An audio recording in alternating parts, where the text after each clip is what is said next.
Your number one success tip is to have compassion for themselves. Yeah, because that inner criticism, like if you're your biggest bully, how are you showing up for yourself, for others? Whereas if you're your biggest cheerleader and being like, I got this, and like celebrate just the little wins, that mindset piece is so critical. And learning to be the thermostat and not the thermometer in your life, right? You choose how you Ooh. decide to show up each day, and you choose to be the best version of you. And like other things are going to happen, yes, but be like, that's okay. It's just how it's flowing today. Welcome to Successful with ADHD. I'm Brooke Schnittman, and if you have ADHD and are feeling overwhelmed, chaotic, and negative self-beliefs, you're in the right place. The Successful with ADHD podcast shares my guests' journeys of overcoming challenges, offering their tips and strategies for success to empower you to take control of your life and thrive with ADHD. Let's get started.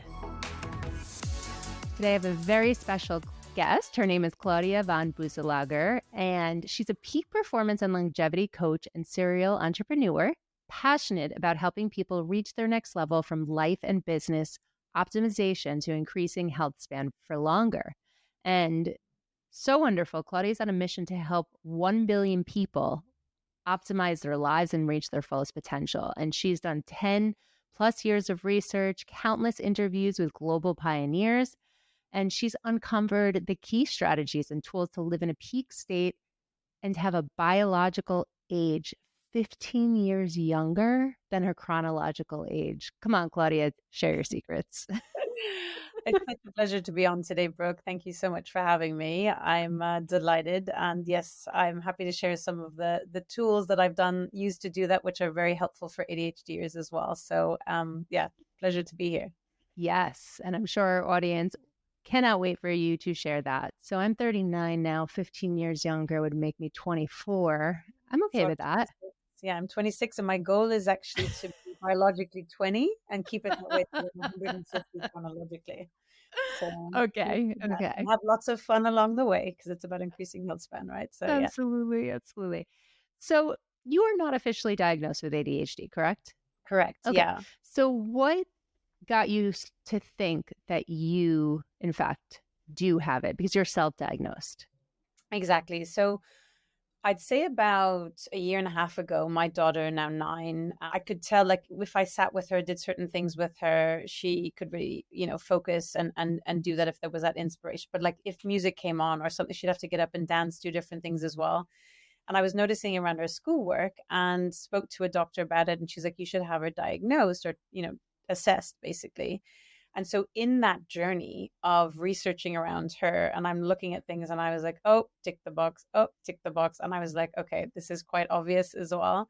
So yes, she got her diagnosis. I think just purely from the timing perspective, I haven't got an official diagnosis yet. At some point, I may or may not. But for me, obviously, it's like what you do with the diagnosis, right? So thereafter, I think for some people who maybe have no idea about it is a big thing to get that diagnosis, and everyone's obviously different. I think for me it's like it's quite obvious, and I know what I can do to manage it better so that I can be at my best, and I know when things are being triggered or whatever, and what causes are, not always but a lot of the time, and to be a bit kinder to myself around it as well. So yeah, that's brought me on that journey.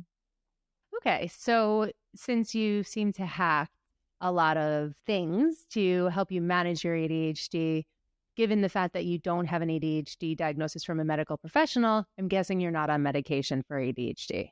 Correct. Yeah. Mm-hmm. Yeah. Okay. So you right now feel like behaviorally you haven't managed the way that you want to. Is that correct? No, so I sorry if I implied that before. What I meant No, I is assumed. oh, okay. So what I have or what I do are certain routines, some best practice strategies that allow me to thrive, if you will, Hmm. in my shape or form of doing that, that allow me to thrive and not go down some of the rabbit hole issues of ADHD as well. And obviously everyone with ADHD has different symptoms and different things as well, but I have managed very well without medication. Wonderful. So when did you start learning about those tools? Was it after your daughter's official diagnosis or before? Well before, just because of my interest around health optimization, life optimization, and noticing. So, looking back now, at the journey, as a child in school, like the struggling to have, attention the whole time and focus and getting easily distracted. But, I was reflecting on it as well. If we, take a step back, that I had such a drive of motivation to do really well that like superseded my attention deficit, right? And so I really Sure. was able to bring it back and, went on to do 3 masters and learn 4 languages. I just like obviously, over the top, couldn't get Degree enough overload, totally. right? Yeah. Totally. But anyway, and so looking back, how I used to study, right? I used to write copious notes. So I would literally be listening to the professor, the teacher, whatever, and I'd be writing notes as a form of like part of the brain is distracted because I'm actually doing something while I'm listening instead of just sitting there listening. And I obviously would zone out and be Sure. thinking about 10,000 other things as well. So it also probably means you are a visual learner Correct. rather than an auditory. Okay. Correct. Yeah. And, going back, circling, having a highlighter, like I'm such a nerd, right? So different highlighter So you colors didn't for different highlight things. the entire notes? Not entire, but a lot. And a lot of like, I'd Okay. have like probably 5 different colors. People were like, this is like the rainbow. Like, how do you learn from this? I'm like, I have instant recognition in the exam because I can remember exactly what it is. So I think all of us as humans, like we're great at finding mechanisms that work well for us. But I think the more deep dive into things started happening, sort of fast forward mid 30s, having kids, hormonal changes and stuff Wait, I as thought well. you were 26. Um, yeah, Don't give it away. biologically, but chronologically, right? So I'm 41 chronologically now, but 26 years old as a biological age, right? So we'll focus on the 26, of course, but Fair. hypothetically speaking, as a 35-year-old, right? No, but with hormonal changes and stuff with kids, is when obviously symptoms can be really triggered, right? And so that's when I really started taking it more seriously in terms of what can I be doing and testing. So it went from researching and just playing around with a few things before then to actually like coming up with protocols and trying different things. Some people call it biohacking, some people just, trying different tools and strategies that would work really well for me. And I'm super happy to share sort of, top 10, if you will, that I Please. found really, really helpful. Yeah. So one, and it seems super obvious, is getting enough sleep. And everyone's like, oh yeah, I need to sleep. But it's like Yes. understanding how fundamental this piece is, right? We It spend all starts and ends with sleep. It's so important. I mean, what goes on, the processes in the body. We have this beautiful system that like cleans us, detoxes us overnight if we give it enough proper sleep and we have that sleep rejuvenation that's happening. And so, we need to be looking at getting those 7 to 8 hours of sleep, which means typically Mhm. 8 to 9 hours in bed, right? So Yes. to And for the actually, ADHD brain, too, it could even be longer. Last yeah, week, I was exactly. very tired and I was averaging, I would say, maybe 5 to 6 hours of sleep per night. And my husband says, I don't understand why you're so tired. I'm like, okay, you might be okay with the 4 hours of sleep Yeah, a night, but I need 9. yeah, I've always needed at least 9. So, yeah. yes, to your point. And then the ADHD brain kicks in over an overdrive, right? When we're not getting enough sleep and the emotional roller coaster and like all these other knock-on effects, like we are not our best selves, right? Hmm. Cognition, mood, etc., etc. And part of that is understanding sleep hygiene, right? So that Hmm. bedtime routines, like what is needed to get quality sleep, like no blue light near bedtime, right? Like those screens and things like that. Put on the yellow light or ideally no screens. Sleeping in a cool room. It should be dark. Hmm. Be aware of like EMF radiation, electromagnetic field radiation. So having all devices on near your head at night, that's a lot of radiation that's just seeping into your brain and affecting your Hmm. brain as well. Put it on airplane mode, right? And Smart. then, if you like hard data, which I love, right? I'm a bit of a nerd, right? Numbers person as well. There's sleep trackers that you can use to really understand what's going on. And so You when have I the was ring. I've got the Aura Ring. I have an Apple Watch, but I charge it overnight. I get enough data from the ring. And once I started understanding what was happening, it really helped me to understand like sleep cycles. And for a while, I was optimizing my sleep and actually realizing that I was waking up in during the night. I didn't know what was going on. And it was because I was intermittent fasting, thinking that was really healthy for me. But for women, actually, just word of caution around that. and it was causing a hypoglycemia, so low blood sugar levels during the night, which I solved with having some almond butter near bedtime. So understanding yourself, and with personalized medicine these days, it's really exciting actually what you can find. So that's around that sleep piece and really taking that seriously. Sure. Number two, again, kind of obvious, but nutrition and hydration. Our brain needs to function at its best. We need to supply it with the best nutrition. So if you even think of food as fuel, which isn't super sexy, right? But it's so important. And keeping the brain hydrated, it's 80% water, so it just needs that amount of hydration too. And I think in terms of nutrition, just to call out a few kind of important food items, if you will. So you're looking for foods like the avocados and blueberries and broccoli because of the vitamin K. Chocolate, I love chocolate, but getting that high percentage, right? 85, 90% because of the flavonoids there. Eggs are great with choline, walnuts. Also looking at what they call the smash fish is Hmm. great. So the sardine, mackerel, anchovy, salmon, and herring, right? So they're high in omega-3, which again are amazing for the brain as well. A lot of people are low on that omega-3s. Especially And for then, ADHD. Yes. yeah, yeah. And then diversifying organic vegetables as well, and green leafy vegetables for the source of vitamin E and the folate. And then for people who might be inflamed, right? Turmeric. Some people are like, oh my God, I can't eat turmeric. It doesn't taste so great, but it's a beautiful anti-inflammatory, and it also improves the brain's oxygen intake. So Mm. anything we can do to actually help and support the brain. And like I even put in an omelet. My kids don't like it. They don't know it's in there. So we all eat it together. And then obviously the obvious things like reducing sugar, right? We want like to maintain blood sugar levels. This is not going to help, the ups and downs our ADHD brains. There's alternatives like using organic stevia instead, right? Before you move on from nutrition and hydration, I love chocolate. Mm-hmm. Love chocolate. Mm-hmm. If I was allergic to it, I don't know what I would do. In fact, I drank chocolate shakes. And one thing that I've noticed is eating chocolate before bed. Eh.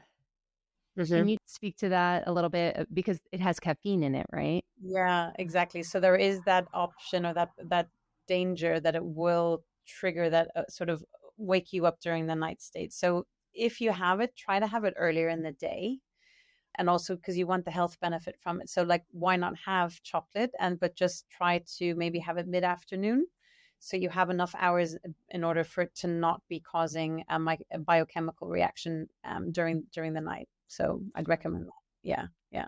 I have put chocolate on and smoothies as well, but I try to use 100% cacao, and then I add the organic stevia to give the sweetness. So there are ways around it, right? Yes. Yeah. So number three, exercise. Again, everyone's like, oh, exercise. But let me tell you two really important things about exercise. One is, and I don't know if you've talked about this before in your podcast, but with exercise, it produces BDNF, which is brain derived nootropic factor. That supports, it's essentially like a growth factor and a key molecule that's involved in plastic changes of the brain.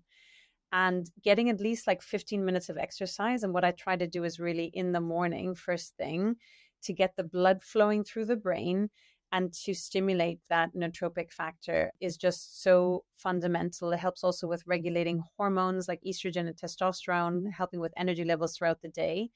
The next one I want to touch on is with cold exposure. I don't know how Oh, familiar yes. your listeners are with this. For so many people, it's like, oh my goodness, cannot imagine it. Reset dopamine. But that up to 500% of dopamine goes up, and also over a prolonged period, right? It's like just a game changer, super tough. At the beginning, I was literally like one arm in, the other arm in, like one leg in, like that chicken dance, right? You suggest that people consult with a medical professional when starting cold exposure? With anything I'm saying, definitely speak to your healthcare professional. People have different medical issues and things like that as well. The challenge I see very often is a lot of medical professionals don't have understanding or training in this. So it's always a bit of a thing, but obviously, please disclaimer, I want everyone to be safe and happy. These are general tools which will work for a lot of people, not for everybody, right? So just to be safe with that, right? If it does work for you, just even start with the 1 minute of cold water at the end of your shower, working up towards, if you live by the ocean, if you live by, if you can jump into a pool somewhere cold and just that like full plunge, you're going to Yes. feel amazing.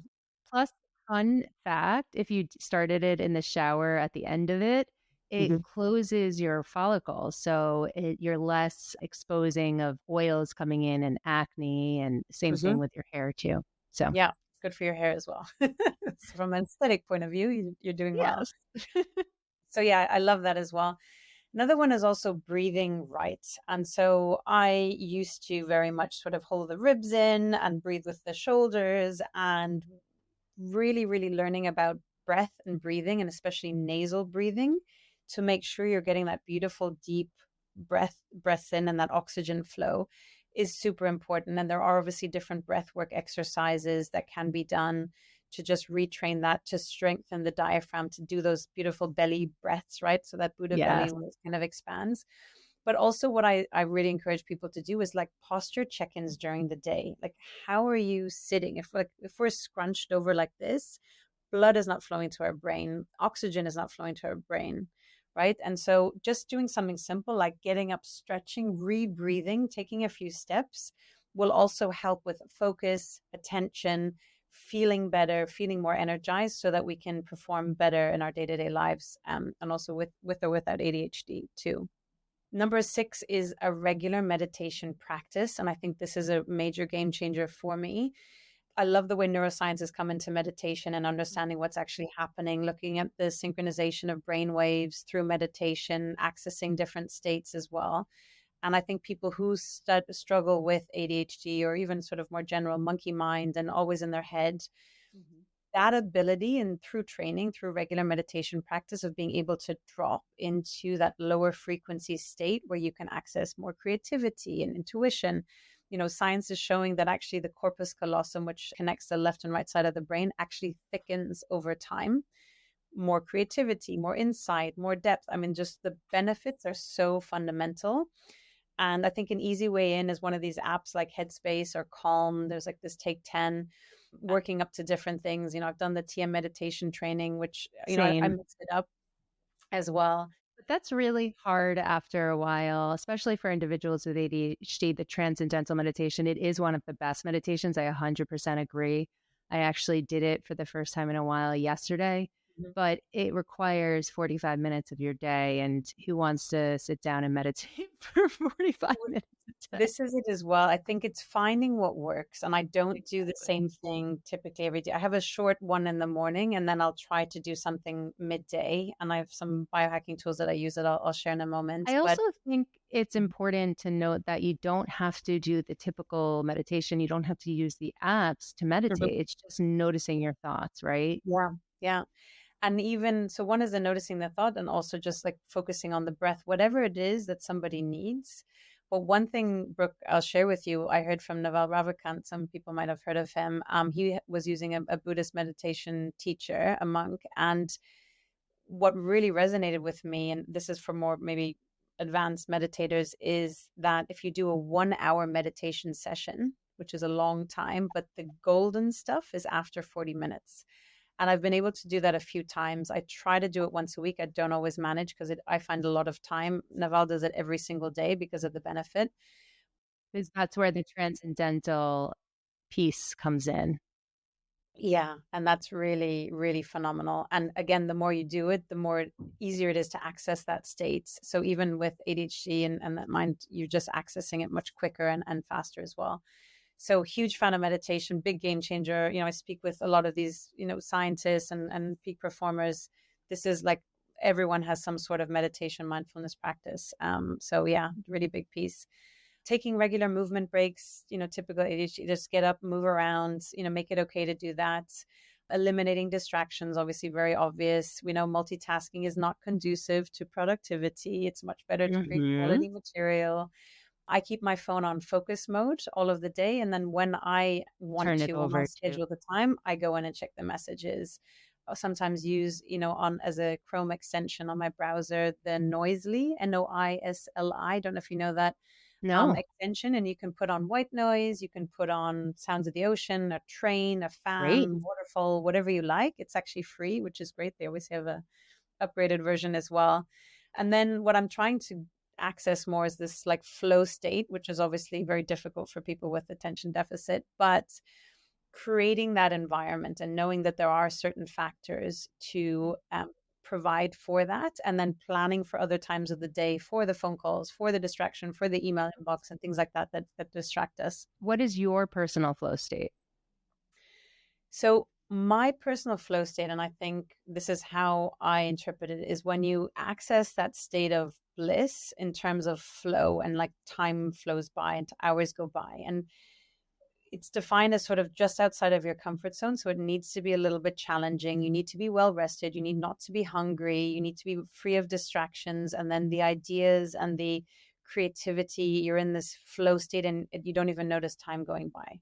So that's Yeah. for me how I define And for how do me. you get into your flow state? I know we all get into our flow states differently, like water on the head in the shower, right before a nap. What are hard chargers, exercising?